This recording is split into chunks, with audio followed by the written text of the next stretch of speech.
कि अरे देखना हमारे गांव में पहली बार एक ग्रेजुएट बहू मेरे ही घर में आएगी और कहीं आई नहीं। एक कहानी सुनाए।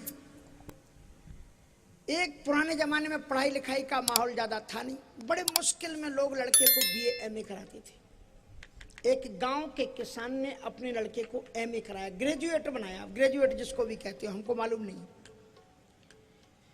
ग्रेजुएट जो बनाता है तो फिर सोचता है कि ग्रेजुएट बहू भी मिल जाए, एमए पढ़ी लिखी। 100 वर्ष पुरानी बात है। अब महाराज बहुत खोज तलाश की तो जैसे तैसे करके एक ग्रेजुएट बहू मिल गई, पढ़ी लिखी लड़की। अब महाराज सास इतनी खुश कि अरे देखना हमारे गांव में पहली बार एक ग्रेजुएट बहू मेरे ही घर में आएगी और कहीं आई नहीं।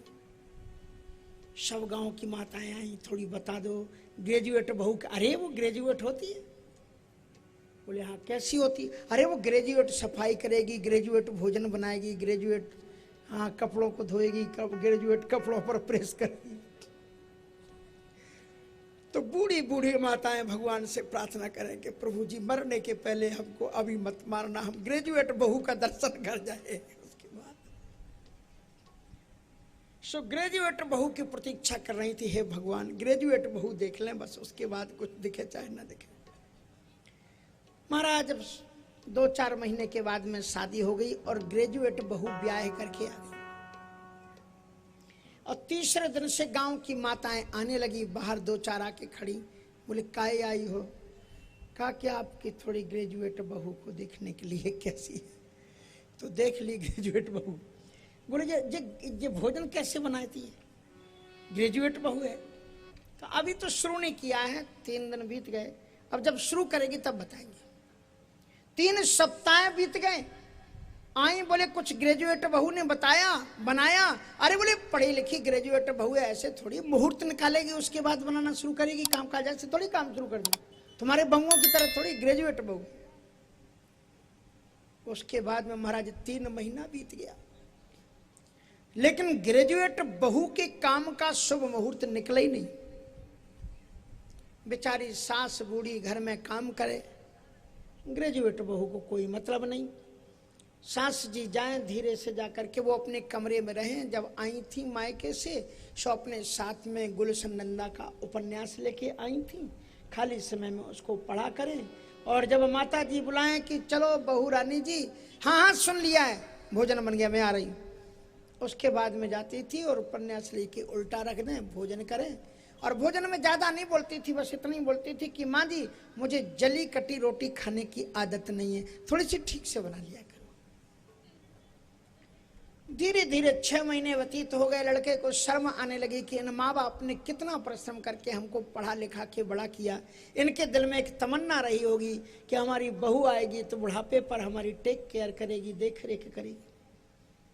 लेकिन बहू तो नहीं देख रही, लेकिन मैं इनकी कोख से पैदा हुआ बेटा हूं, मैं इनका दुख देख नहीं सकता। माँ झाड़ू लगा रही थी, बेचारी कमर पर हाथ रखती जाए और झाड़ू लगा रही थी तो लड़का आ गया।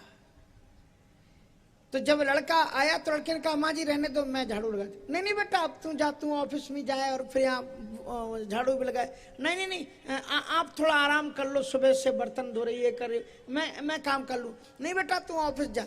सोचा लड़के ने कि शायद थोड़ी शर्म होगी तो ग्रेजुएट बहू आ जाएगी और काम करने लग जाएगी। ग्रेजुएट बहू ने दरवाजा तो नहीं खोला, खिड़की खोली।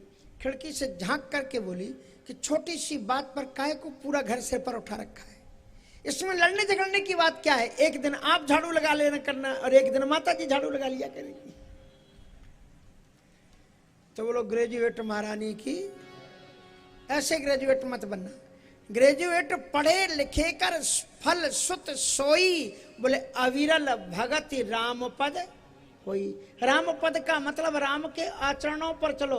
राम मानी अकेले राम नहीं होता है, राम मानी होता है रकारो रामचंद्र स्यात् सच्चिदानंद विग्रह, अकारो जानकी प्रोक्तो मकारो लक्ष्मण स्मराट। ये श्रीमद जगतगुरु रामानंदाचार्य जी महाराज ने राम नाम का अर्थ किया है कि रकारो रामचंद्र स्यात् सच्चिदानंद विग्रह, अकारो जन। तो रकार राम जी हैं और मकार लक्ष्मण जी हैं और रकार मानी ब्रह्म मकार मानी जीव, उन दोनों के बीच में जो पर्दा है, जो पाई है, जो डंडा है, वही जानकी जी है।